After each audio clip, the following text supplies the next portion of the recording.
And we are live. And now, good evening, everyone. In honor of Black History Month, although we know our history is much more than a month, I just felt in my spirit that I needed to play something for the culture. And so I'm going to play this, and hopefully, you all can hear it. Oh, yeah, I know. Hopefully, they hear it, Terrence. Do you hear it?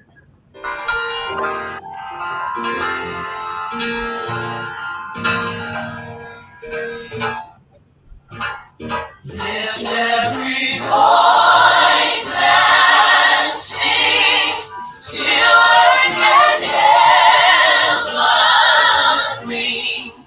Ring with the harmonies of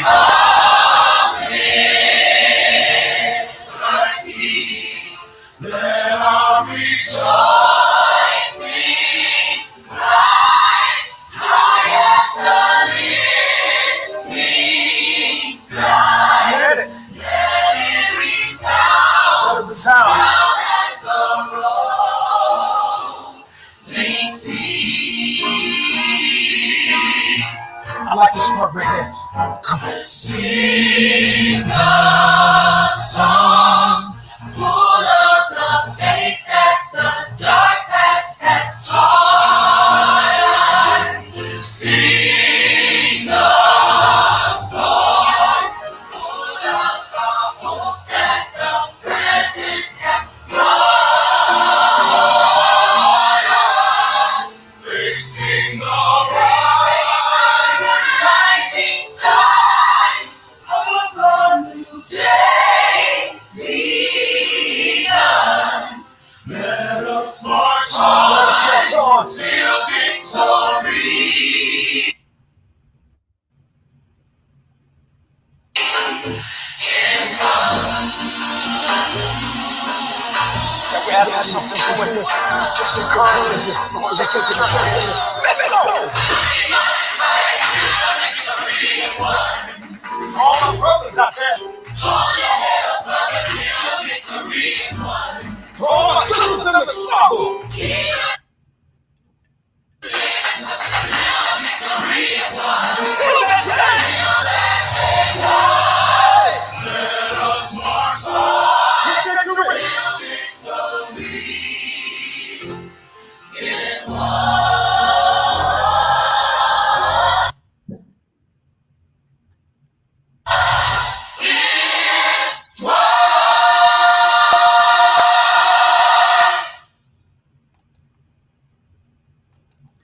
All right. All right. Woo. So victory is won. That made me feel good to hear that. Oh, Lord, let me stop that.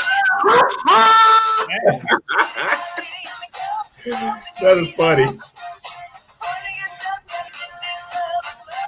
That's funny. Oh, Lord, what's up, everybody? Hey, Tony, my fellow king in the comments. Uh, Yes. How y'all doing? How you doing, Terrence? I am excited to be here. I'm excited to be here. I saw some of the points that we're gonna be talking about, so this is great. Yes. And I am so happy. This brother has not been here in a while. He's been busy. He's been out, man. He's been out doing his thing, working in his gift and in his calling. And I'm so happy to have my good friend, Mr. Anthony Green, the writer, director, producer, all of it, of When Wow. Boys Exhale. Ah, How y'all doing? Welcome. I'm glad to be here. Feeling blessed and highly favored after that selection. okay. Oh, you wanted, All right, you better know it. You better know that you are you wanted them fearfully and children. wonderfully made. Yeah. I'm about to testify. I got a testimonial over here. All right, let me tell you, I went Sunday and visited a church. Now, I grew up missionary Baptist. I attend a Kojic church right now. I went to a church that was primarily white, all different types of people, orientations, background. At first, for like the first 5 to 10 minutes, it was a real culture shock. I won't deny. But after that, the pastor talked about breathing in and out. And as I started to listen to him, I started thinking about sometimes in this life, we don't really take the time to breathe. Now, I know that we breathe because we wouldn't be alive if we didn't breathe. Thankfully, we don't have to tell our body to breathe. It does it on its own. But sometimes we don't stop to breathe in God or to breathe in the universe or whatever sometimes you don't take the time to just stop and just take time, just block out everything and just breathe. Breathe in and breathe out. And they did an exercise in the service where they had everybody close their eyes, and it was so calming, and the lights were at a certain level. And then the lady that was up in the pulpit took us through these breathing exercises, and it was like, once again, it was a culture shock for me at first because we don't do this in the Black church. But it really allowed me to block out all the outside distractions. I'm glad you said it's a culture shock, because God isn't a culture shock. God doesn't confine his ways and the duties of responding to human needs to a practice. And unfortunately, we get caught up in that. So that's good for you. I was about to say it had to be a white pastor because, like you say, we hooping and hollering in a lot of our churches, and we getting our dance. We doing them 2 steps, but we forget about them 2 steps when certain things happen in our life. And breathing is most definitely one that we have to take heed. So, yeah, boy, you got me going now. I feel good. I mean, it was really good. Yeah, it was different. Now, the one thing that was majorly different for me, baby, we was out of there in like 45 minutes to an hour. Amen. Let me tell you, it was people in there with shorts on, casual clothing. Yeah. I just, I saw women that were clearly they were in relationships. There was a transgender woman that was singing in the choir. There, you could see. I saw same gender loving men. I saw all kinds of people, heterosexual people too. It was beautiful to see that, and there was no judgment. Well, you didn't feel the judgment. I'm sure some folks still, you got, but yeah, for sure you could see them. I think we got all of that in the Baptist and the Pentecostal churches too, that we just don't see it. Oh, now in the Black church you're gonna get judgment. Yeah, that's unavoidable. Anthony, are you a pastor? I am not. Oh, no, he ain't a pastor, but he got the word in him. he got the word in him. Hey, you can always tell when you meet somebody. You can tell, when they got something on the inside, it'll show up. Do he work for the feds? No. Okay then, baby. Go ahead. Let's go ride, y'all. So Anthony, this is my brother London. Hey, London. He's always gonna ask everybody if they work for the feds.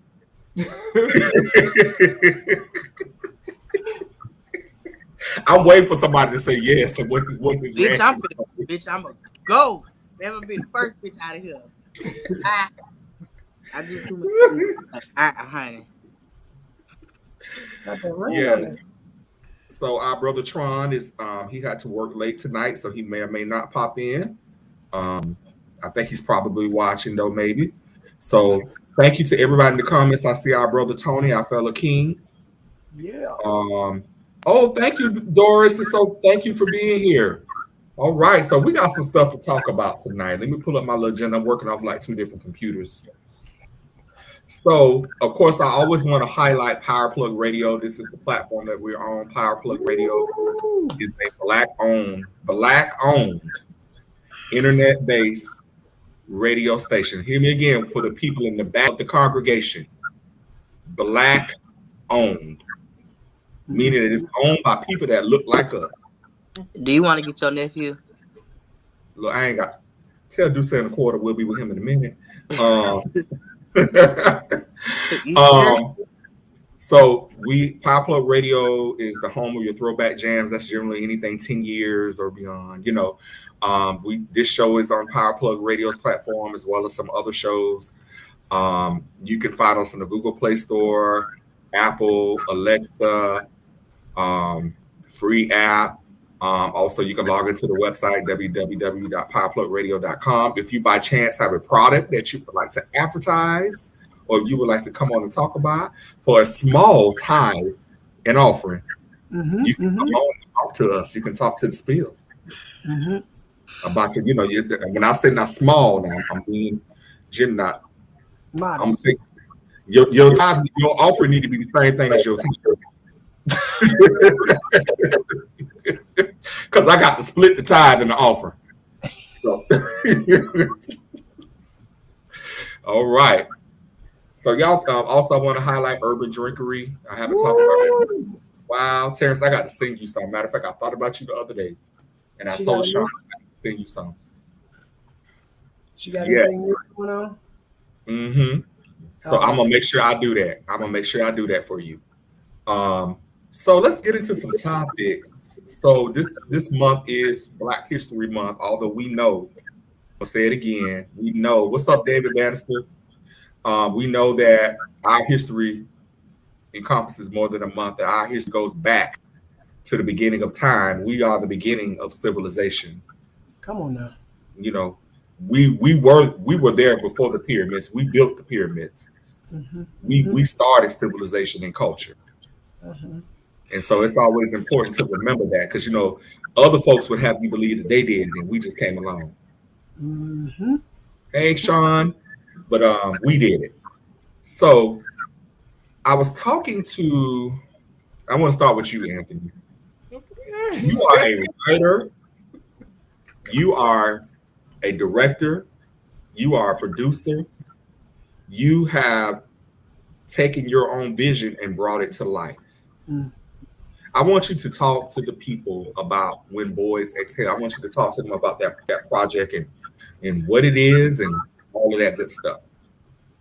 Okay, so When Boys Exhale is an original stage play inspired by the legendary film Waiting to Exhale, but it is male, it's gay. We've done I'm Savannah. I'm already calling it. I'm Savannah, bitch. Yes, God.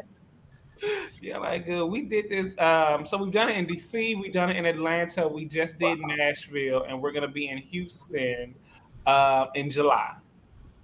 Get out! Wow! Woo! You got that throwback cast. No, that's the old cast, but I wanted them to see. Sometimes you gotta let the people see. Well, you ain't give me the one with the new cast, but yeah, I'm Savannah. I'm gonna say I'm Savannah right now. But yeah, I've been really excited to do this story. That we've been doing it for so long and traveling the country with it. A friend of mine had passed away, and in our last conversations, he wanted me to write the story of his life, and his favorite movie was Waiting to Exhale.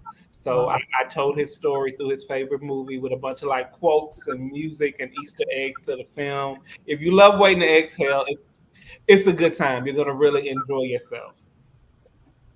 Wow. So where's your next show going to be?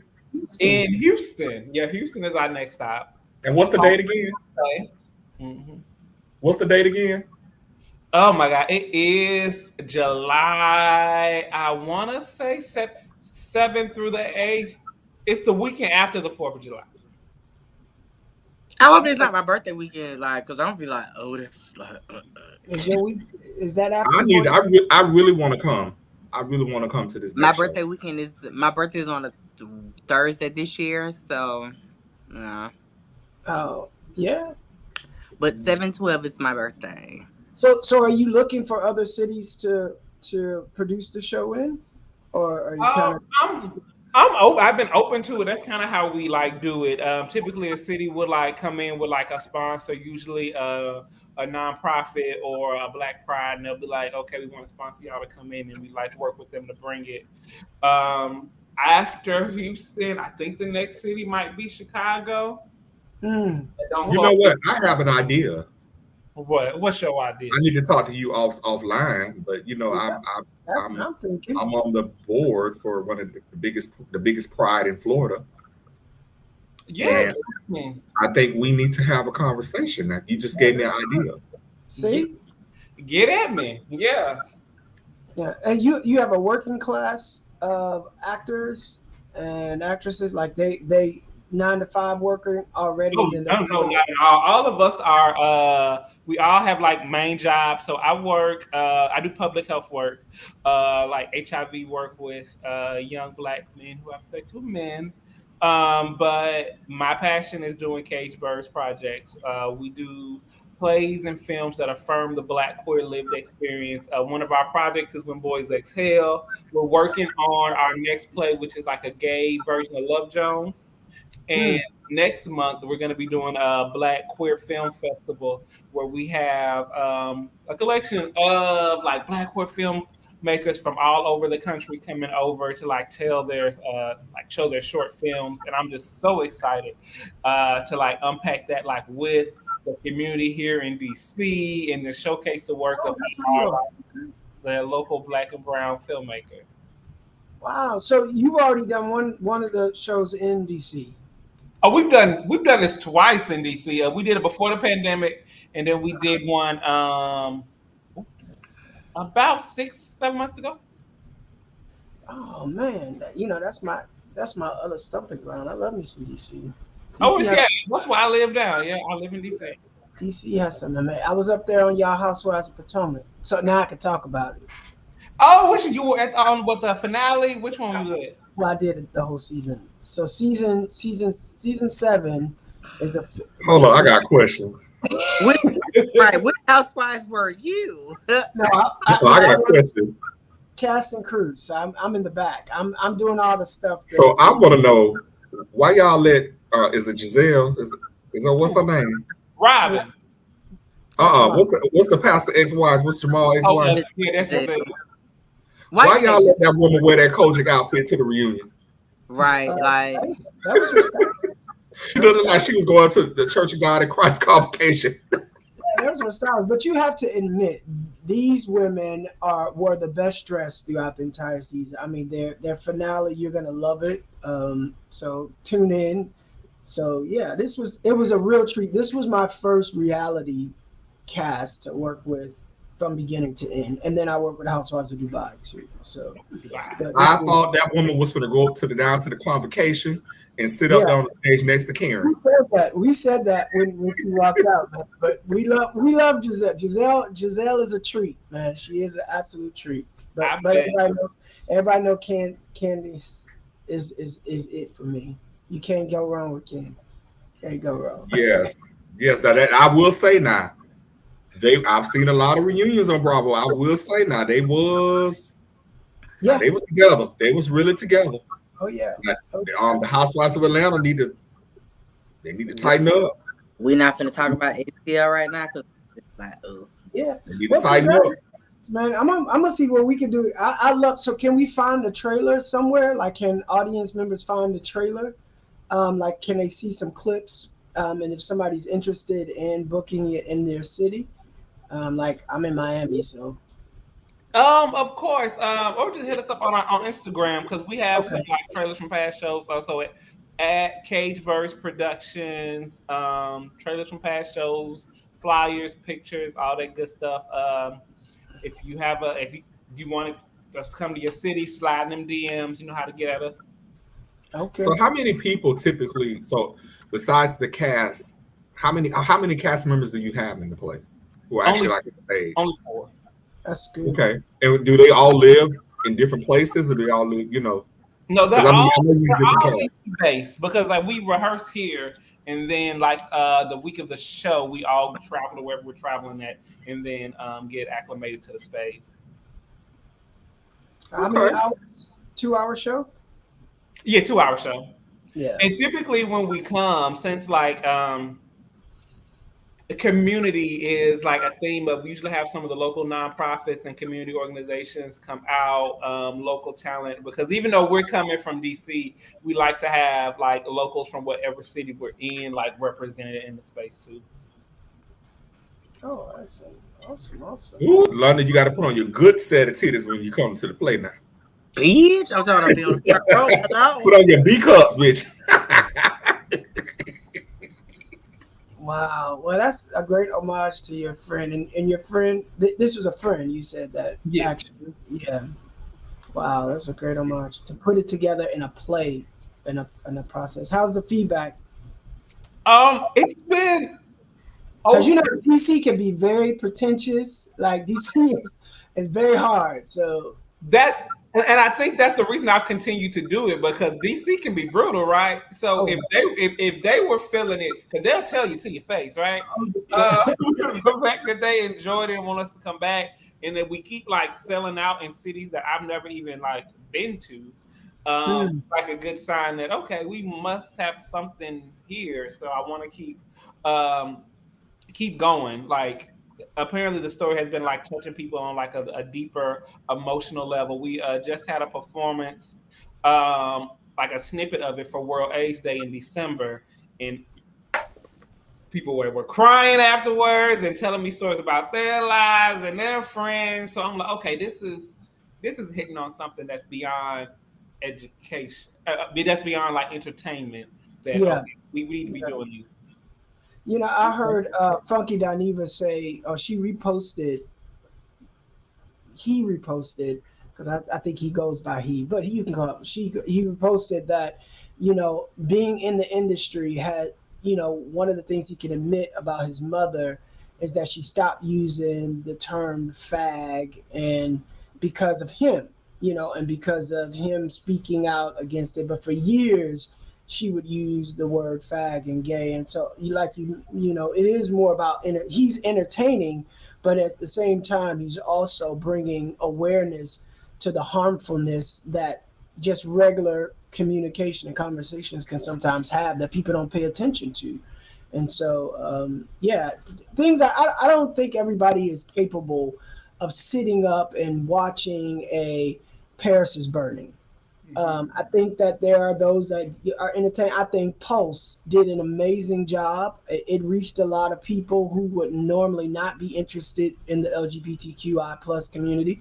I also think it did a little bit of damage. So there was some damage control that also needed to be done around the ballroom scene, because then you had all these folks that thought they could do balls and was trying to throw balls and they know nothing about a ball, not even the ones between their legs. So I feel like that plays like this is what we do need to put in people's face to help entertain, but also give them, you know, clarity around issues that they probably would have never considered. Talbert did it. Even, you know, Talbert, Tyler Perry, I think they've all done something to bring awareness to the Black church, to relationships in Black communities, and then to hear you doing this from the point of the LGBTQI plus community under the auspices of a homage is hitting, man. I'm ready to go to Texas now. Yeah, I actually want to go. And you said something, Terrence, and I understand that different things can mean different things to different people, especially by geography. Also, I'm getting more and more comfortable with the word queer, but I'm deep South, and that word still does not.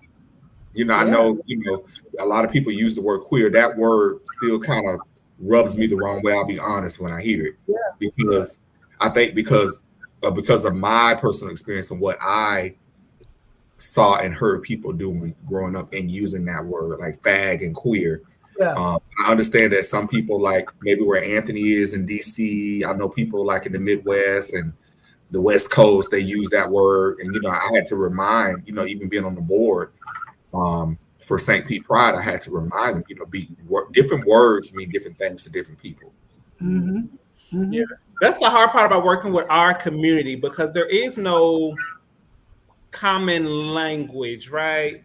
I might want to be referred to as gay. You might want to be same gender loving. It's all like individualized, but then it becomes hard when we talk about us as like a group. Like it divides us when it comes to like language, because I don't see myself as this, you see yourself as that. Navigating that has always been hard, especially coming from the public health space where they always refer to us as what MSMs. Men who have sex with me. Oh my God, I hate that one. I feel like it dehumanizes me from like the emotional to like what I do. There's nothing.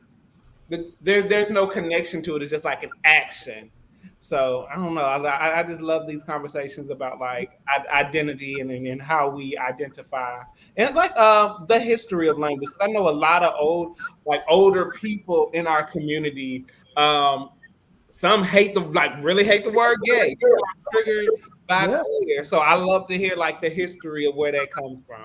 Yeah, the LGBTQI plus, brown skinned people were never really embedded in that category, right? It was something that was brought upon in a space where, whites who have the privilege to do and to hold those labels were able to do that. And even now, I think it's just not something, in the Black community, I remember the word sissy.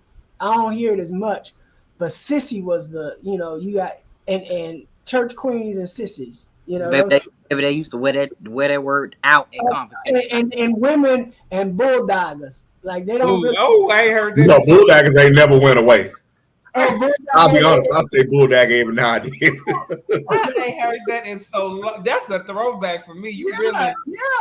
Yeah, and those things would trigger, like you say, they would trigger work. And I feel like when we have spaces, even Duran Bernard was just talking about even how we associate body, right? Some boys, like they have their bottom rump considered as a badussy, right? But you got other dudes like, no, don't do that, dog. Don't do that. Even if they like it like that, they say don't do it. I ain't scared to say that, but I mean, right? But that's for you. But I see where if you're going into a relationship with a guy, and a guy associates your bottom as a pussy, you can say that on this. No, I ain't gonna lie. I felt different ways about that at different times. Like back in the day, I used to talk to this dude, and he used to love to play that very hyper masculine role. I'm gonna get this pussy. Now, on some level, that used to turn me on. That used to give me like, yes, bitch, I'm for the fish out. Like it. But then the other part of me would kick in. Well, like, hold up. Nah, don't think just because you calling me that in this moment. Yeah.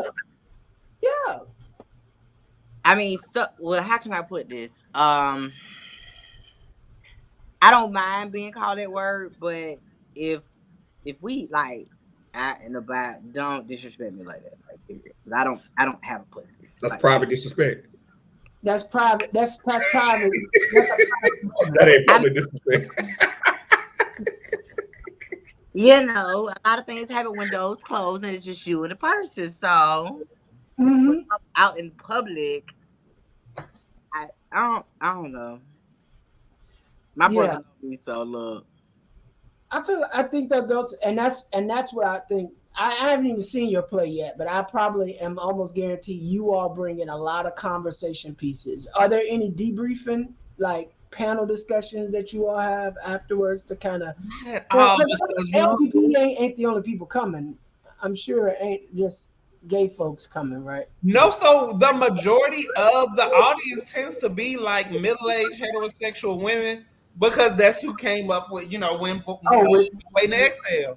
So they come for that, and then they get us because people expect it to be, a gay Bernadine or all of that. And I'm like, ooh, y'all gonna be disappointed because it's a whole different story.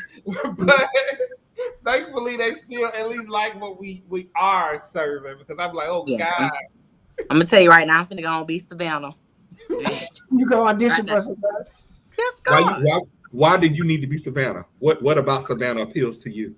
Savannah was on her shit, as in terms of she was.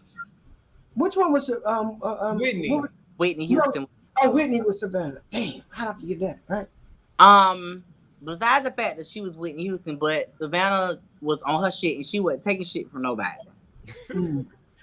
I don't know. Her mama was always giving it to her. But she gave it to her mama though. And she did. Hold on, bitch.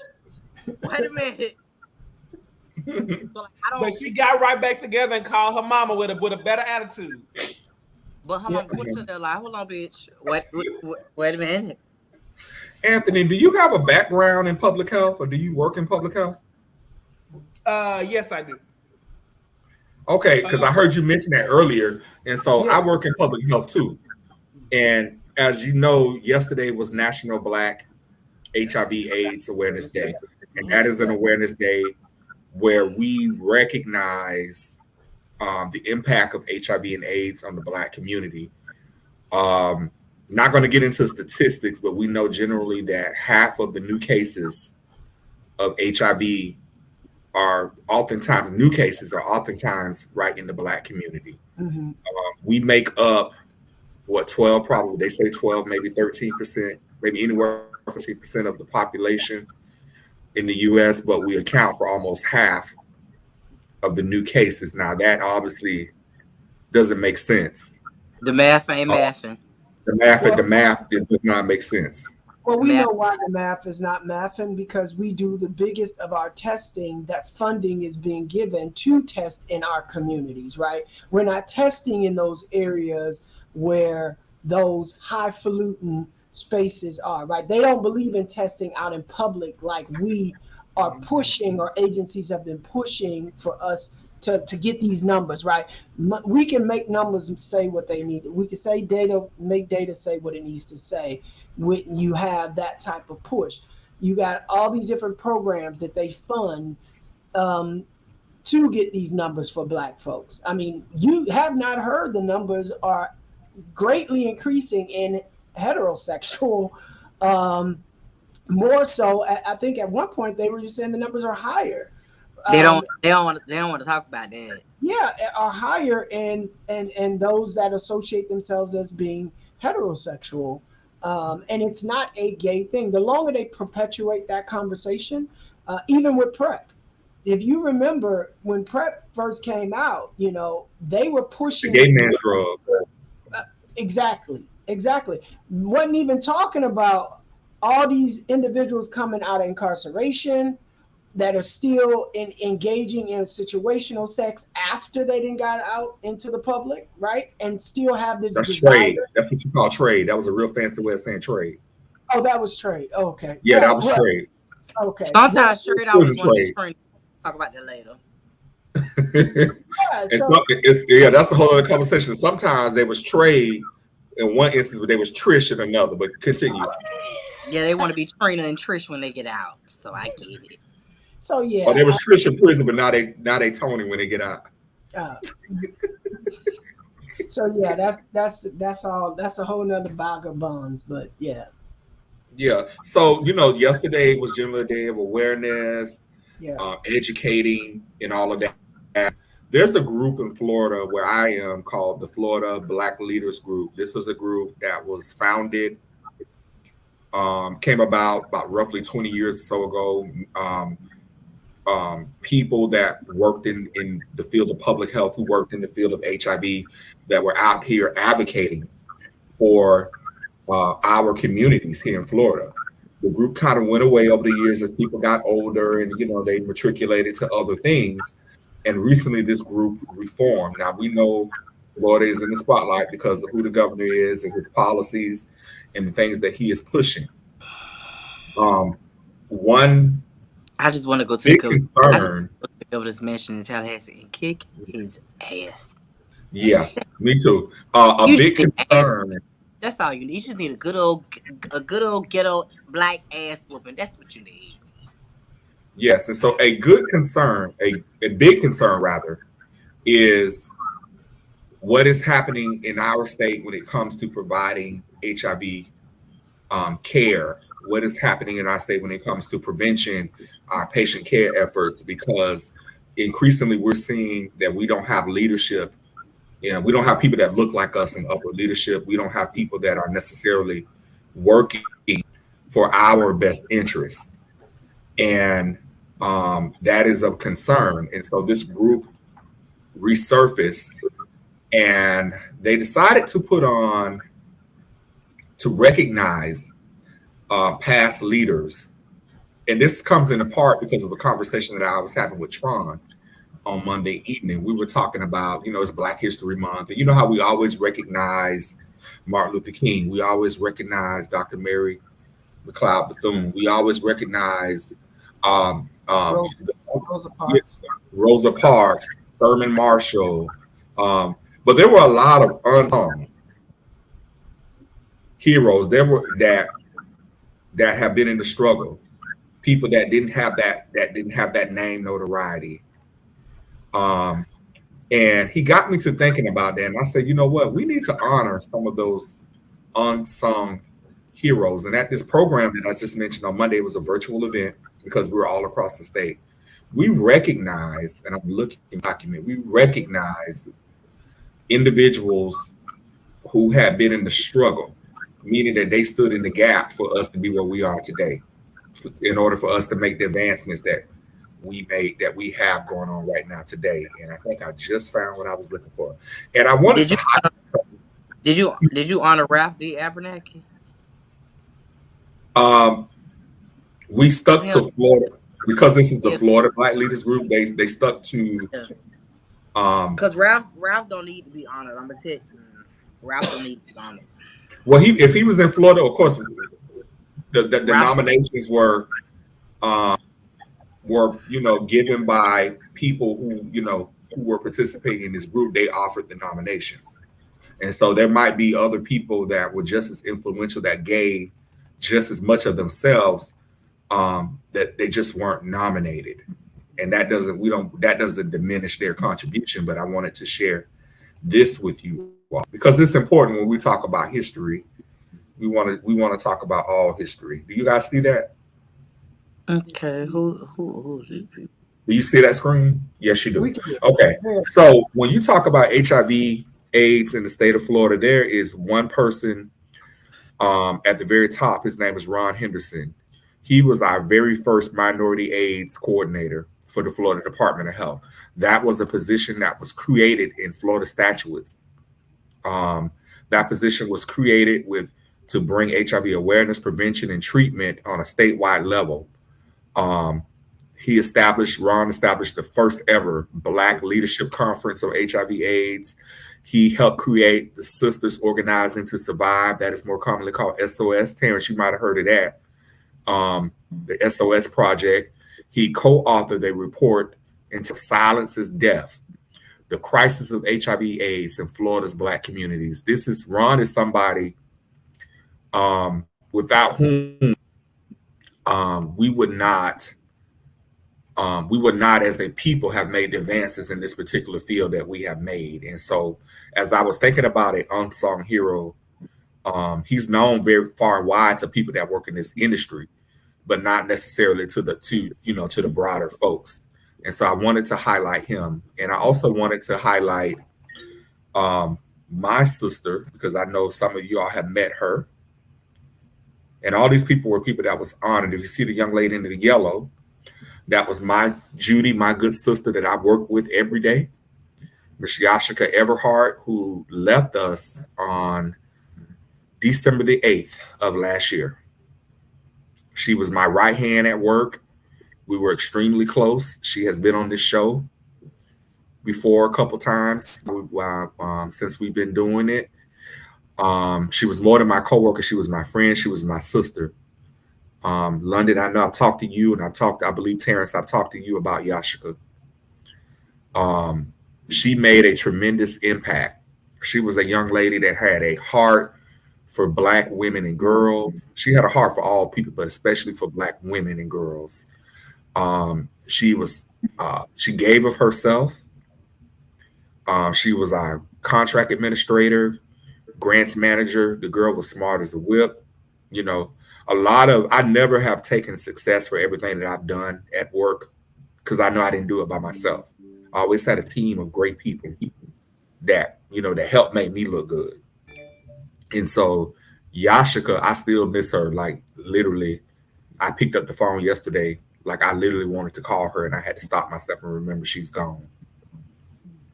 So that is something I'm still working my way through, but I did want to recognize, and there are so many people that's on here that I could say something about each and every one of them, but I wanted to highlight those two people because those were two people that were very special. And I also want to mention Robert Bobo, and David Fairman may be watching. this gentleman right here that has the ribbon right in front of him. Robert Bobo, he lived in the Sarasota area, Fort Myers area. Robert Bobo was a tremendous advocate. Now, every now and then, we need our educated Black brothers and sisters, and Robert was a very educated, highly intelligent man. But he also knew how to come in a room and act a damn fool when he needed to get results. He was a person that would tell it. He was kind of like London. He would tell it like it is, and he didn't care whether you liked it or not. So I want to highlight you too. And so myself and several other people, my forever co-host Prashard, who first started with me on this journey, was honored. Our good friend Antonio Miles Bodie, Edric Johnson at the Florida Department of Health in Broward County, good friend of mine, he was honored. Daniel Downer, or in the Orlando area, Miracle Love, he was honored. Kamaria Laffrey, a young lady that is doing a lot of work in Florida with the HIV criminalization laws. These are extraordinary men and women that are doing a lot. They are known by the people that work in this field, but I wanted to acknowledge them to the broader community. And I wanted to ask you all if you have unsung heroes or people that you want to acknowledge. I want to give space to that. I'm glad you bring it, I guess what they say, out of the weeds, out of the air. A lot of times around this time of the month, and I tell people in the space that I'm in now, in a history space, we always try to look for those high recognizable names. Like I talk, about the Martin Luther Kings. We hear the same names, but I don't think we ever get to the nitty gritty of just your aunts and uncles, right? Who marched, who stood, campaigned, who got water hoses sprayed at them, mentioning their names and what they did. And I don't think we do that enough, which is why we are concerned about what the school system is teaching our students and not about what we as community are teaching our children. Notice I said students and children, right? Because there's a difference. They're all learners, but how we actually allow the system to impart that information into our kids is different. Does your, I just had a conversation with, a woman who's not Black, right? And how her granddaughter had asked her a question. She was reading a book, and her granddaughter said, "Hey, in the book she said she had her baby at home. She had her baby at home." She said, "Yeah, there was a time when people would have their children at home. They would have midwives." And so her granddaughter then asked, well, she didn't call her grandma. She had another cute name for her grandmother, Lovey. I think it was Lovey. She said, "Well, were you born at home?" She said, "No, but my mother was born at home and my grandmother was born at home." And to watch her granddaughter, something she took for like something simple, she was like, "Wait a minute, I had no idea that we're just that far away from history and how childbirth was so risky, right? And it wasn't safe, and how just having a child was a blessing." There's a clip going around about how much it took for you to be here, right? And they give this generational backdrop of how many lives had to happen for you and I to be able to be in this particular space. And so history is not just about highlighting who the media thinks or deems as somebody important. I think that, I'm gonna shoot you a shot up in DC. I think, STEM, there's a singing group up there, STEM, and John Paul, Paul, and Jimmy, and these jokers are singing. You got the Day in the District, right? This guy is doing amazing things around communities and bringing brown and Black folks together under a nice elite space, right? And they're doing these things. I feel like those are the history moments that are happening. You got Keelan, up there DJing all across the cities, right? So yeah, I feel like I would, if it was for the HIV and AIDS community, in Miami, you mentioned Ron, who, Sister is a big program And Alicia is a big, advocate. She tells her story a lot, here in Miami. A lot of people don't know that, for a long time, I brought HIV and AIDS, testing to the AME church when it wasn't popular. I'm talking about in the 2000s when we had the Black Church, the first HIV and AIDS testing center here in Overtown at the second AME church, and it wasn't popular. And I did it off a graduate program because HIV and AIDS was such a despairing issue in Overtown at the time here in Miami, and the numbers were extremely high. And I did it as a case study, and it turned out to be funded and getting services in a church. So where I'm giving condoms away in a church. Now, these church folk had a problem, especially black folks had a problem. And my slogan was, I gotta keep them alive long enough for you to save them, Pastor. That was my thing. That's right. I gotta keep And them they alive. know. Yeah, I gotta keep them alive. They gon' fuck. They gon' have sex. But I gotta keep them alive long enough so they can see who you are and see the God in you that you're trying to portray, that you're trying to give to them. So yeah, I like the fact that let's bring it down to the earth, on the highlights. So yeah, Does Alicia, anybody else have someone that they would like to highlight? Yeah. And it doesn't always have to be somebody that was in some high position. It could be somebody, it could be the local front desk person. It could be somebody that you knew in your community that just did a lot of great things. If that's the case, I would have to say my gay mother. Who's your gay mother for all the people that don't know? Which name you want? You want her stage name or her real Her name? stage name. Ebony Sherry. My mama has won numerous of titles, in terms of pageants and stuff like that. But if it was not for her, when I met her, when I did, I don't think my life would have been the way it has been.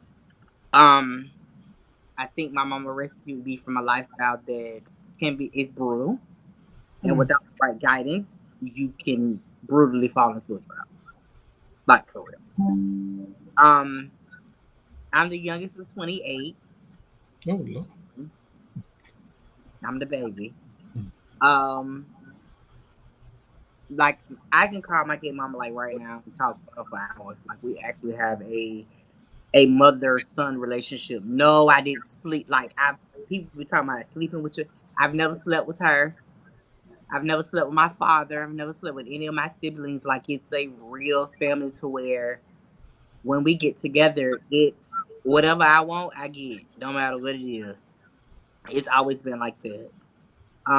So I can say if it was not for her and my father, not necessarily raising me, but actually staying up on me certain things, I would not have been who I am. Yeah, they had your ear. Your natural parents had you, but they had your ear. It was funny how I met Ebony too. It was funny.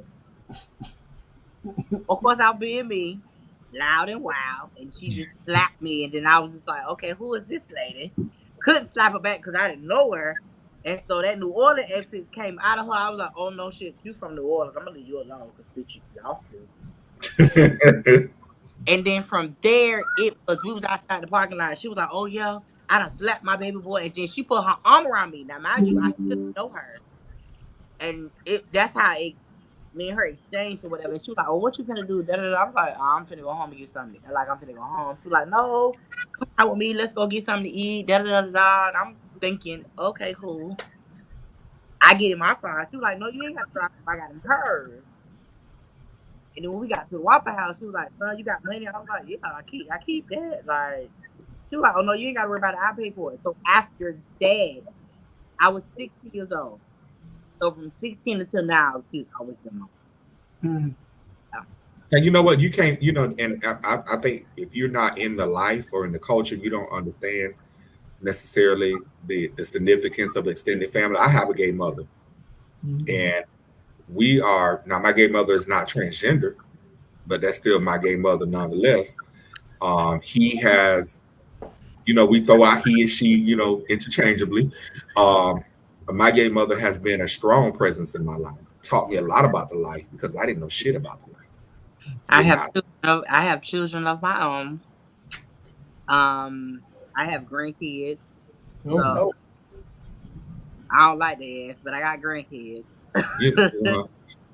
Some of these children be having children and they babies themselves. How you gonna have a gay child that's a year younger than you? You don't know shit. How you gonna? First of all, I didn't even see some of the children that have gay children that's older than them. How the hell can you advise them? The whole purpose of the gay father, the gay family, was to guide you because they have been where you're trying to go. They were supposed to be a nurturer. When your real family turned you away or didn't understand you, they were supposed to step in and fill that void. I've had to sit down with my children's real parents and tell them like, "Hey, tighten up," because my first son, Doremus, he's in the military. His mom and daddy was not with the whole gay situation. That makes sense. He was brutally verbally abused. His parents put him out, all this type of stuff. So he's like 16, and I'm like 9. I was 20 at the time. Now, mind you, I met Doremus in Atlanta, walking home, and he was sitting on the bus stop crying. And I turned and I was like, what the fuck wrong with you? So he ended up explaining to me what was going on with him, and I was like, well, get your shit. Don't want you to be out here. You know what I'm saying? Come to my house, lay down or whatever. Look, eat the fuck. I don't give a fuck. As long as you be in my house at a certain time, and don't have these niggas in and out my house, I don't give a fuck. So, like I told Doremus' mother, I said, listen,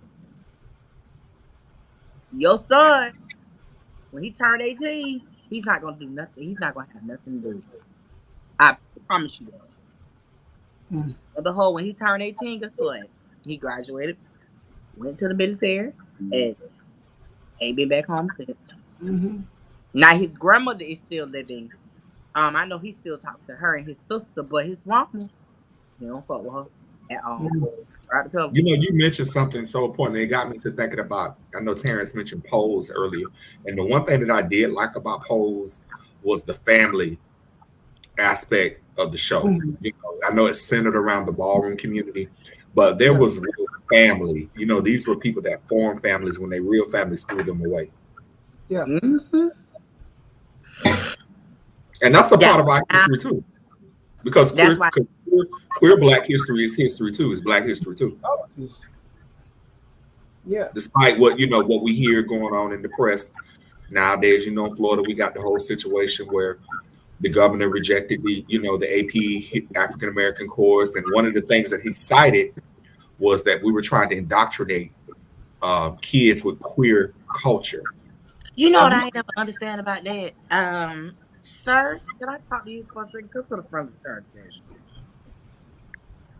I don't think a right person in a right mind will persuade a child to be something that the child does not want. Well, so humans child can be persuaded. mind says, hey, I want to be such and such. Well, then that's a child. I mean, like, you cannot. I'll use Daya Wade for an example. What about exposure? If you've been exposed to something, you've been exposed to something. That's how a lot of people came into the life. They were exposed. They were violated. Their innocence was taken. Everybody didn't. Everybody. That's not everybody's story. Right. But that's a lot of people's stories. I think that should be left up to the parents. But if you have a parent who's closed-minded and not willing to listen and figure out what's wrong with their child, and then all of a sudden their child comes out something completely against the grain or the ethnics or the rules of the house, then what do you have? That's still your child. That's still your child at the end of the day. So if you ain't take time with your kid, okay, I'm gonna use my mama for an example. My mama does not understand me and Evelyn's relationship at all. Period. When I can be on the phone with her and I walking past Mom, like, Mom, what's going on? And she thinking I'm talking to her. I'm like, I'm on the phone. I'm not talking to you. But she gets upset, and I'm like, what are you getting mad for when this person took the time out to actually understand what I was going through and acknowledge the fact of saying, son, do this, do that. This So my thing is, ain't nothing wrong with Christianity, but at the same time, stop being so close-minded because your child is, hey, like wake up. So I understand the aspects of having the ear of a child, being a person that has taught kids. Your level of influence as a teacher is very powerful, right? And you if you are influenced, a lot of people. I'm not a TV watcher like that. Oddly enough, I worked in TV, but don't really watch it. But you're programmed.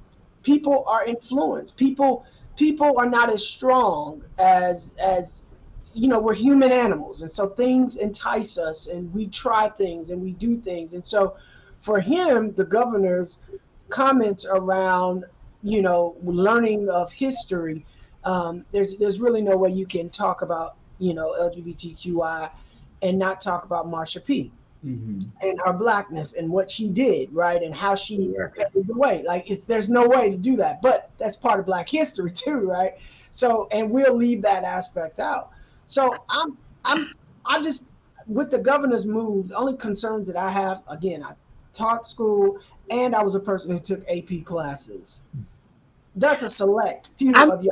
Maybe the governor secretly like dick. That's black. I don't fucking. Well, you can have that, but I mean yeah, you got it. But that's a selected. I wouldn't be shocked. Yeah, right, like I wouldn't be shocked. I wouldn't be shocked. Like, I wouldn't be shocked. Yeah, but I feel like we're at a point now that I like to say, let them do what they want to do when it comes to education. There was a point when Black folks couldn't even be educated. Let's bring it down to the real true nitty gritty, right?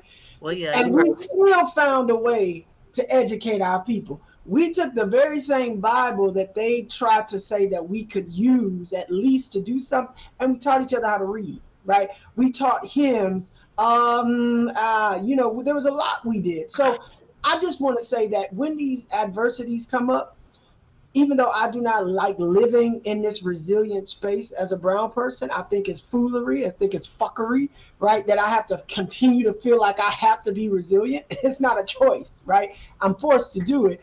I also believe that this is another reason why we should never stop thinking that the system is working in our favor. We should have never stopped marching because Dr. King died and Malcolm X got murdered and all this thing. We stopped doing a lot of stuff. And so we got comfortable as a people. We got comfortable when Obama got president and didn't even see Trump coming. Like that's how foolery we got caught up in, right? So if you watch his White House address, yeah, I want to go there, London, but I want to go to something else first. So yeah, let me end it there. So let me end it as to say, let's be okay with these moves and be very vigilant in how we respond to the moves. I say teach our kids your history at home. Don't depend on the schools to do it. Yeah, teach them. Well, yeah. I got a child. He on 4 legs, but I don't have no children. Like, well, you said you got these other ones. Other ones you just talked about. They're all grown. And they all still can be taught. We're still learning. Yeah, so I want to go to this next story, and I was talking to Terrence, and Terrence brought this to my attention, and I had a very mixed reaction to this, and I want you, Terrence, to kind of lead off with this. What the fuck? That's a good picture, though. That's a better one of it. So can you tell us about this? Can you explain this to us, please? Can I ask a stupid question first? Go ahead, London. I don't think it's a stupid question, but go ahead. Do these motherfuckers got this on a police truck? Yeah, it's on the police. Yeah, in Black History. Yeah. Let me do. I am. That is my museum. That is the building that you see. I'm pretty much the reason why I'm still at work here is because that week that this occurred, which was last week Wednesday, we did an unveiling of a marked police unit car that we've been working on for years. Actually, we've been working on honoring Black law enforcement for years. We are we are the only place in the nation that has a black police precinct, a courthouse, and a booking area, literally that was strategically meant for housing black criminals, right? And it was not for the purpose of slaving, but it was because black men and women were not seeing the light of day when they were accused of a crime. They would disappear, and so this building was built in 1950 during that time, right? This project put on by the MCPBA, the Miami Community Benevolence Association, black officers. So that's like the bargaining group for the black police. They had been trying to pull together a responsible response to community and community relations. Here in Miami, we have a LGBTQ car, we got a cancer car, right? And we didn't have anything outside of a regular, we didn't have anything that reflected black community or black safety or anything of that. Now, this was not the initial request for the car to be wrapped like this. The car ended up being wrapped like this as a cohesive response to what the department already had. We have black members of the law enforcement that have transitioned that we wanted on the, i.e. the shirt I got on, right? The first 5. These first 5 black men decided that they were going to be the blueprint for law enforcement in integrating in 1944. So we wanted them on the car. We wanted to highlight the first black chief on the car. The department did not want that. They didn't want people. Now, even though these people are dead and they can't do nothing about it, right? These people, but they didn't want that. They wanted also cohesiveness. Now, will I admit, the timing of this unveiling, one, let me also say that this car was actually in the MLK parade. So this car was already unveiled, unofficially unveiled in the MLK parade. That didn't hit the media. That didn't get talked about. The reason why this car got highlighted was because of the mayor showed up at this event and brought cameras. The cameras were there anyway, and it became more of a big, that's why I said this picture you have here is a better picture. This is the CNN version of the picture. This is not what most other media outlets were putting. They showed this Hispanic guy pulling off this unveiled of this black car, right? So all that was played into that. And then you had Sean King, and you had all these big media people put the hype behind it, but nobody really understood the background of why this car was even put out there on the street, right? And that's what was important for me. This is a very good reason why we must be careful at how we allow media to program us to respond. Now, tastefully, was it? Yes, in the sense that it held the ground of why it was there. We understand that Nichols happened. We understand that this brother was murdered by 5 black officers and a white officer, right? We understand that. Could they have carved out a better story and responding to the unveiling of this car? Yes. But this does not reflect any hate towards the community of blacks. In fact, if anybody understands the history of black officer in Miami, when we did get our first black officers, crime in black communities, we were the ones that kind of pioneered community policing in the South. Because now you have people saying, wait a minute, the crime has decreased in the colored, which what they call colored and Negro community. Because you had officers that were already redlined to only be able to live in these communities. So they would know your mamas, your aunts, your uncles. So when a crime happened, they knew where to go, right? Those were the stories that should have accompanied this car unveiling that the media chose not to add to the conversation. And so that's why I'll say on that point. Now I'll take any other question after that.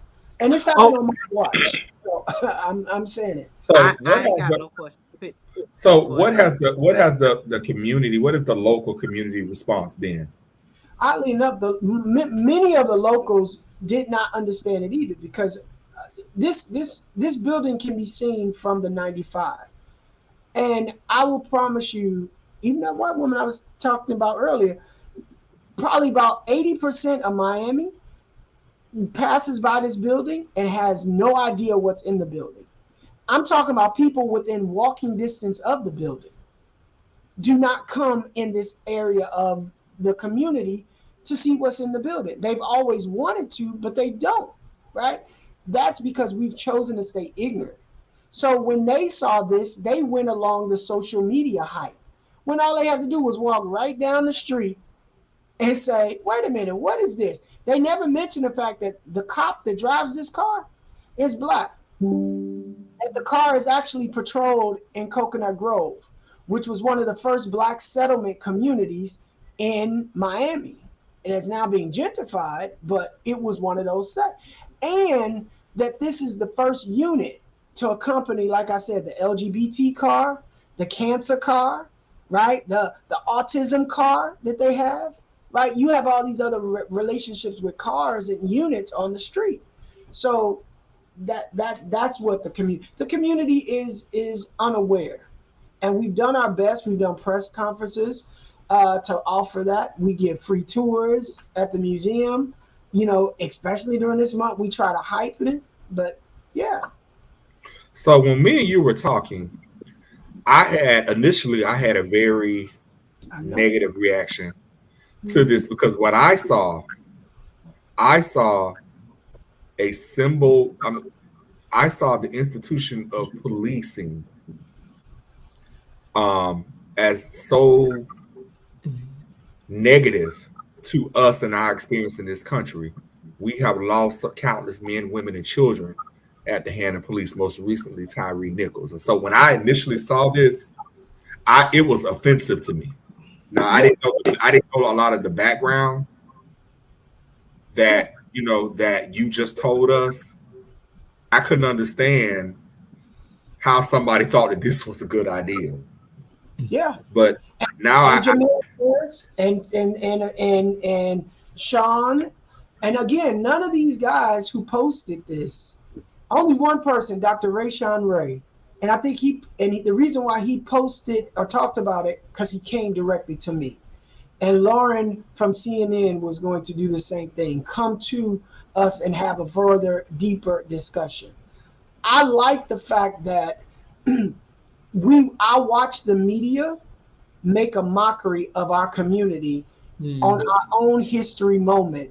And because we were ignorant to our own history, because we as Black folks, just a few blocks up, were so ignorant that we were getting frustrated about what happened.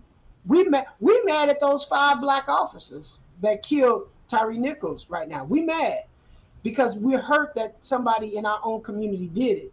And I don't think anybody's talking about the possibility that there was a personal vendetta against Tyre. The story just came out about the text messages that the officer sent to several people after he took pictures of Tyre. This out there, they don't beat him and kicked him and punched him and hit him with with batons and text pictures. Yeah, I gotta head out, but y'all keep going. Go ahead. I'm gonna connect with you. I'm gonna talk with you. So it was just a lot. My initial reaction. I do want to shout out Coco, who was watching. I don't know, Coco, if you still on. Our brother King Demario Jobs is on. Hey, brother. Yeah, I feel like, and it's good. I'm glad you brought this as an opportunity to discuss it even further on here, because you won't get. It is offensive when you know what has been happening with those that wear uniforms that say law enforcement and police officers, right? And unfortunately, it is creating while we're doing some of the trainings that we do here is implicit bias, because it's creating a sense of hate for somebody that you should be calling for support. And people are more hurt by police than they think they are helpful. Right? We don't have an officer-friendly mindset anymore that we used to have when I was growing up, in this space. I never had that. Right, and by your generation, and again, and several of my grandparents and uncles didn't have it either, because they saw police as water holes, sicking dogs on people, because that was That was the Watchmen type of mentality. Here you have a story that was literally cut and carved by media, and people sensationalized it and ran with it. And you had social media influencers who did not do their due diligence on the research of why this car. I mean, again, this has been a year and almost 2 years in the making before Tyre Nichols had even ever happened. Right? If anything that I could say that didn't happen, I was very surprised to see the hands on this. I didn't see the unveiling until the day of the vehicle. I didn't see it on MLK, but again, this vehicle was out. MLK on the parade route. Nobody said a thing about it. Not one single media approached about this car being out there, because there are other cars in the city of Miami that have wraps that relate to other communities. Mm-hmm. I wouldn't be surprised if next month there's not a Hispanic one that comes out about Hispanic month. So that's the real story. That's exclusive from the museum director here that was also input on the conversation for that car. Yes. So thank you. I want to thank you for that, because that helped to kind of change my perspective. Because my initial reaction, what the hell? Yeah, I felt it. I'm gonna keep my mouth closed. That's not. Well, London, don't. Yes, now, brother. No, don't. You got 20 minutes or 10 minutes. I just need to slap whoever did this shit. Just slap them. That's all. But it was a black artist that did this, right? Yeah, it was the MCPBA, which is a black bargaining group. They also unveiled a badge too. So they all the not just black officers, but a badge that honors the month of February that everybody could buy in the department, whatever rank you were in, and you get, just like they have the pink badges for breast cancer that you see them wearing during breast cancer month. They just need to be slapped for this. That's all.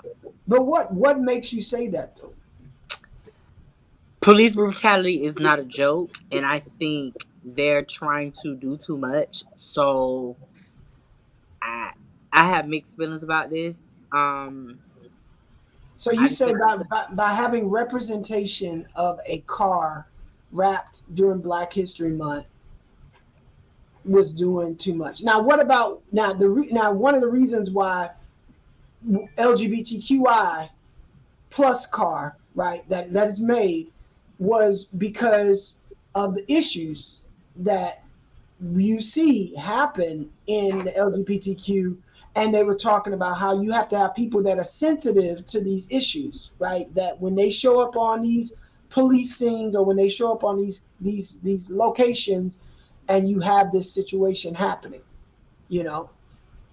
But I don't think police are sensitive to what's really going on. I really don't think that. I just don't think.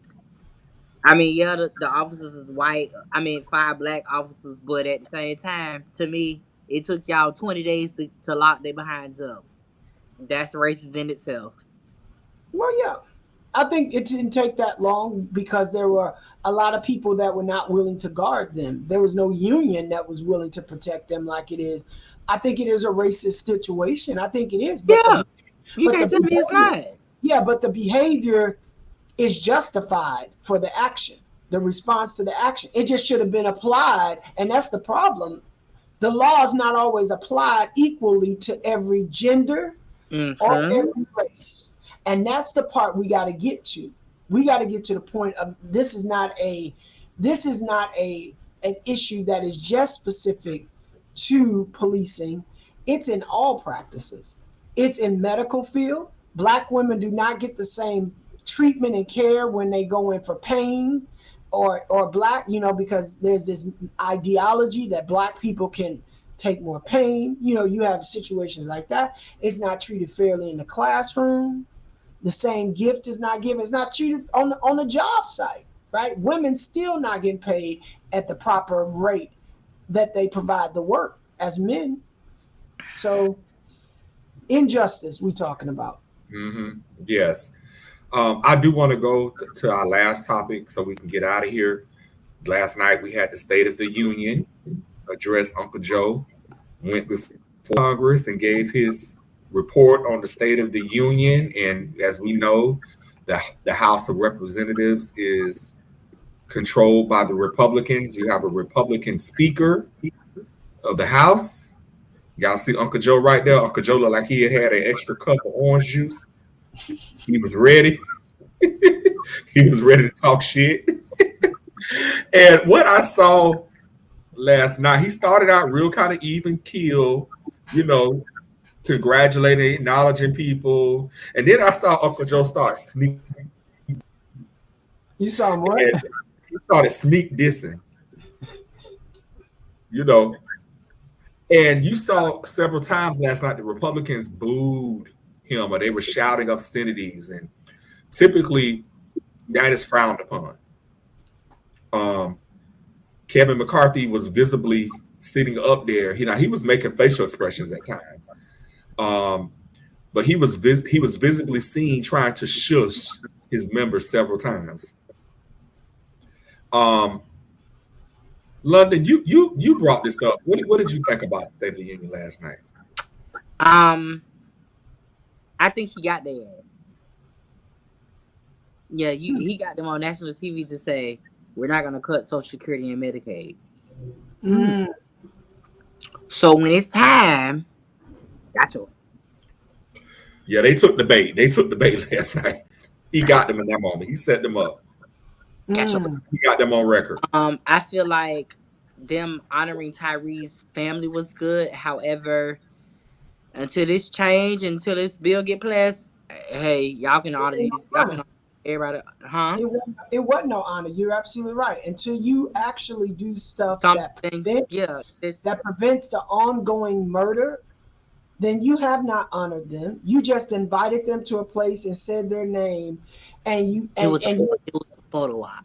It was a moment. That's exactly what it was. It was a moment, and they keep giving us, they give us little trinkets, and to the next one, like they gave you, a big service and a Martin Luther King Day, and so they still gonna keep killing, even though they gave you Martin Luther King, even though they gave you Black History Month, they still gonna keep killing you until you do something.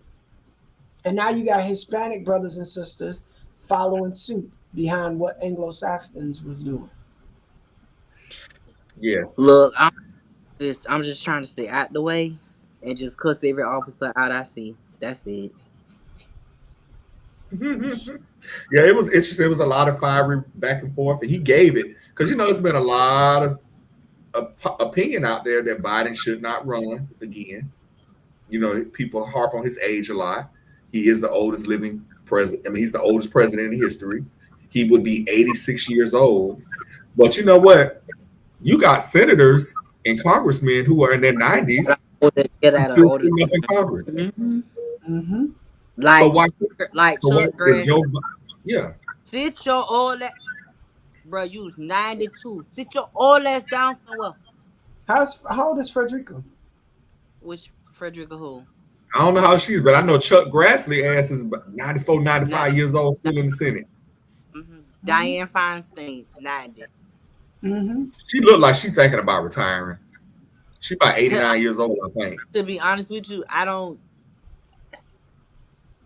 feel like at a certain age, they shouldn't be allowed to run, but at the same time, most of them been in the Senate for over 30 years, so this is all they know. And you have other people working for you, so they're really the mouthpiece, not necessarily more or less the hard workers, right? Yeah. So, yeah, and I want to acknowledge Auntie Deb in the comments. Auntie Deb says she's got an interesting comment here. The only thing that I like was when Biden, and I did like this too, when Biden said most of the people in that room could not relate to Black and brown families having to have that talk with their children when they're stopped by law. I mean, he's absolutely right. That you have to sit down. And I remember my younger brother, I had to sit down and explain to him, when the police stop you, keep your hands on the steering wheel. Don't make any sudden moves. Right. Keep your hands where they can see. Turn on the lights in the damn car if you need to. you know, before they come to that window. Don't act nervous. Don't act fidgety. You know, we have to have black folks. We have to have these talks, unfortunately, with our family members. But I heard, and I didn't see the whole thing. But I heard that he also followed it up with something that almost contradicted the fact that he almost alluded to that there was some that certain practices in police. And let me not quote me on it, but there were certain practices in police that are working. Maybe, I don't know, but there was something contradicting about that, and then following up by the fact that so safety is still an issue for black skinned people. Let me just say that, right? Very much. Yeah, it's and again, until you have the authority. When this man became president, within the first week, London, you can between the first week, he did an executive order to protect which group of people? Asian folks. Asian. Mm-hmm. Yeah, But absolutely. you have had forever the concerns of black people. In fact, you went so far as to say, if you didn't vote for me, you ain't black. And that kept getting repeated. And you got a black vice president right there, right? So again, I don't believe anything any of them say until you put things in motion. If you really want to make stuff happen, then you need to put things in motion that prevent. If you can't help us get it, reparations, prevent the further demise of black skin. Put a halt to certain practices that police have the ability to still do. Chase down people. People still getting shot in the back. Why is that? That should be completely against the law. If a person is running, if a person They're not a threat. they're no longer a threat. You shouldn't be chasing them. You shouldn't be shooting. Right? But this is what And look, and they want me to go to Congress? No, I'm gonna be fired first day. Cause after I call them bitches and hoes on that microphone. Yeah. the catch is to try to get elected. Here in Florida, I think we're becoming so further and further away of being elected because of the lack of. It's only so much diplomatic you can say before you be like, look here, bitch. Let me talk to you real quick. Yeah. Like, okay, for instance, like Marjorie Taylor Greene is somebody who I would cuss the fuck out the first day I get there. First day. No, they're gonna put you out of Congress on the first day. Yeah, first day. Look, I feel like you have certain allies and certain supporters. Like, I believe Chevron is someone that people need to really lean into in the state of Florida and make sure that he's, one, continue to be held accountable, and two, when the position comes available for him to move up and into certain spaces, that we are there to support him with our vote. And he's not the only one, but I'm using him as an example to Yes. that. I think the head of the minority black caucus is from the Tampa Bay area. I forgot her name. Yeah, we got some people that haven't been hoodwinked and shucked and jived. That's still there. I mean, here we got Representative Michelle Rayner, who is a black same gender loving woman, who is doing remarkable things. Compromise. Yeah, she hasn't been compromised. Yeah, right. And I feel like that's what we need to continue to make sure happens, that those individuals, how do we keep Frederica in that space for as long as she's been there? Who is Frederica? You don't know who Congresswoman Frederica? No. Google. Brother, watch TV sometimes. That hat give everything away, baby. Google. You know, he did say he went to public school, Terrence, you know. Oh, okay. So, this was good, man.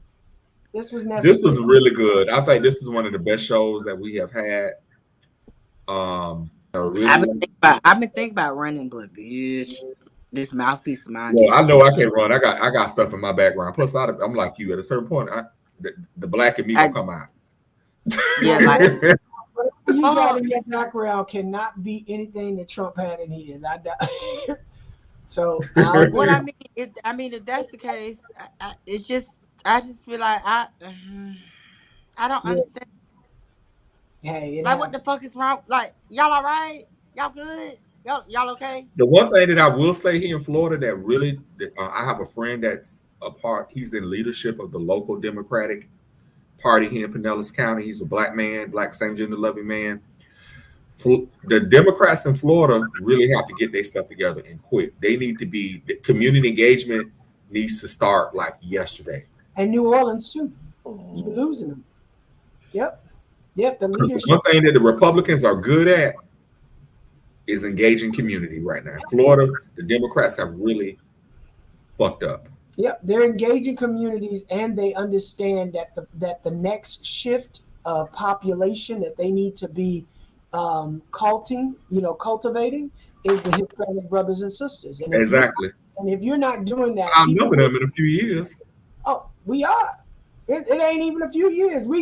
I'm watching our number one black high schools, literally, the population become more and more. Liberty City is more and more Hispanic brothers and sisters.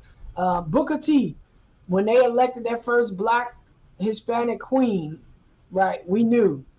The Honorable Booker T High School, right? Watch your schools, watch your neighborhoods. Those are your key targets at how the community is changing. So. Oh, trust me, even in my neighborhood here, I see more Caucasian people walking around. I was like, well, first, when you see them in our neighborhood, she's like, oh, bitch, you buying some pussy? Or you buying some drugs? Which one is it? Now, when now these bitches living on the same street as you. If you see a Dunkin' Donuts, if you see a Dunkin' Donuts, if you see a Starbucks, if you see anything related to outside that you ain't never seen, you don't see, as one officer say, when they replace the chicken spots for coffee, you know it's a problem. You know they move it in. You know they move it in. The same way when whites saw us and white flight happened, they knew black folks was moving in the neighborhood. So, we got to move. It's too many of y'all moving out here. Yeah. But I do hope Biden gets Stacey Abrams on his campaign because she's good. She's really good in terms of getting people out to vote. Now, is she's capable of winning in Georgia? Absolutely not. No. I think she needs to run for another office, or she might get a eventually. You know what? I think she needs to stay right where she is and continue her voter rights initiatives. I think that's her gift, and that's where she needs to be right now. I think that's what Gillum would have been successful in Miami had more allegations not come out. I think that's where we slipped back into the grips of others because of that. Right. So, I mean, at the end of the day, Auntie Deb said they even integrated Savannah State, and that was an HBCU college. Yeah. Mhm. Yeah. I think there's another one, Fort Valley or someone, another one. Another one. So yeah, it's happening. And again, some things are inevitable if you don't guard and do the appropriate things. I wouldn't be surprised if Bethune-Cookman at some point. No. Because of the financial ebbs and woes. Because when you take federal funds, when you take federal and state dollars, you can't keep people like you can't discriminate. Yeah. And again, we had a whole conversation about Florida A&M and what Florida State was trying to do with regards to merging certain schools and giving and that's how they do it. They do it by small pieces. They ain't gonna just up and say, "Oh, we're taking over the school." No. What they do is they bring in small things. They have you bite off little small pieces before eventually, boom. Now you have the whole thing is metastasized in the system. Yeah, I'm telling you, I graduated from FSU, and I can recall from the time I went there how big FSU has expanded. It's literally at FAMU's front door. FAMU has no room to expand or grow. Yeah. And if your prices are higher, in the case of Bethune, if your prices are higher than the local state school that's now a state college, it's a very hard thing to push back if you don't drop the prices and offer something that is not being offered at your neighboring institution. It's very likely. Mm-hmm. So, Auntie Deb says a lot of people don't realize the South is deeply rooted in racism. Yes, it is. I think all of us on here know that. Yeah. to Auntie Deb that if she know anything, 3630, the latitude, 3630, baby. That Missouri Compromise changed a lot of stuff in this world. It changed a lot of stuff. It brought a lot of things to light about the South. Mm-hmm. So yeah, this has been great, y'all. Tonight we're gonna go ahead and get out of here. I want to thank everybody. Thank you to my brother Tony, our king. Thank you, King John, Auntie Deb, Coco. I gotta call you. To everybody that was watching tonight, Sean, Kenzie, everybody, thank you so much for being with us tonight. It was really good. Thank you to our brother Anthony. He had to leave. Tron, we'll see you next week, hopefully. Thank you, Terrence. Thank you, London. Auntie Deb says, stay woke, y'all. Oh, we ain't never going back to sleep. I ain't know. If we ever was asleep, we damn sure ain't going back. So we're going to get out of here so Terrence can go home. Yeah. Thank you, guys. Have a great one. All right. Thank you, everybody. And we're going to end this broadcast.